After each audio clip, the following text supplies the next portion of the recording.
তোমরা চাণক্য সিরিজ দেখেছো, এবার আমরা নিয়ে এসে গেছি ম্যাশন সিরিজ নিয়ে। ম্যাশন সিরিজের এই দেখো 3টে বই, এটা হচ্ছে কৌশিক মজুমদারের লেখা। 3টে বই তোমরা ওই দিক দিয়ে নিশ্চয়ই দেখতে পাচ্ছ, আমি তো ওই দিক দিয়ে কিছু দেখতে পাচ্ছি না, তাও বলছি শোনো। একটার নাম হচ্ছে সূর্য তামসী, একটা হচ্ছে নিবাসত্তব এবং অগ্নি নিরয়।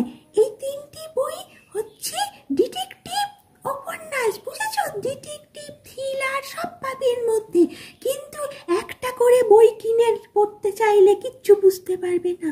এই বুঝতে গেলে পর 3টে বই পড়তে হবে, যেভাবে আমি নাম বলে গেলাম, বুঝেছো? আমি বড্ড বেশি কথা বলছি, এবার তোমরা এসব ভেতরটা দেখি কি আছে, আমারও তো দেখতে ইচ্ছে করে। তাহলে বইটার ওপরটা দেখো, সূর্য তামসী। আরে বইটার ওপরটা হেভি ডিজাইনেবল, সেই আগেকার দিনে যেন সেই কি বলবো পুঁথির সেই পাতা হতো না, অনেকটা ওই রকম ছেঁড়া ছেঁড়া পাতা। এই বইয়ের কোনো সূচিপত্র নেই, বললামই তো এটা প্রথম পাঠ, এর মধ্যে আর কি দেখাবো, তাই তোমাদের লাস্টের ছবিটাই দেখাচ্ছি। এটাই ভালো জিনিস, দেখো তোমরা। এই দেখো এই সিরিজের সেকেন্ড বই নিবাসত্তব। ওপরের পেজটা তো দেখতে ভালোই লাগছে, কেমন যেন জলদস্যু মতো। আমি জলদস্যু বলেছি, রনি বলেছি, ওটা জলদস্যু করতে কি হলো? ওটা তো সেই ইস্টিং জারি ইংরেজদের লোগোর মতো লাগছে। হ্যাঁ, আমি যার জন্য দেখাচ্ছি, দেখো দেখো কেমন যেন মনে হচ্ছে তরবারি খেয়ে নিচ্ছে। ওরে বাবা, এই দেখো এটা থার্ড, দেখতে পাচ্ছ অগ্নি নিরয়।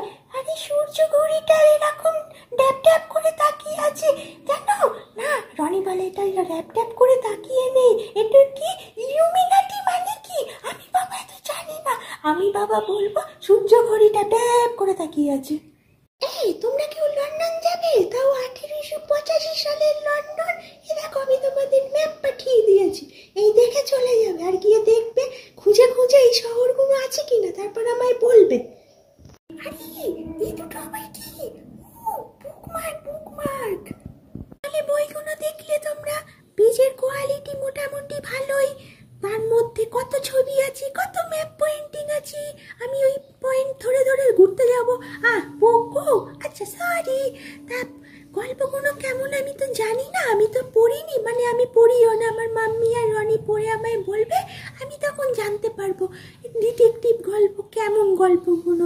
তা বলে তো আগেই বলে দিয়েছি পর কিনে পড়তে হবে, একটা দুটো কিনে মানে কিছু বোঝা যাবে না, এরপরে আরো বেরোবে কিনা আমি সেটাও জানি না। চললো বেবি।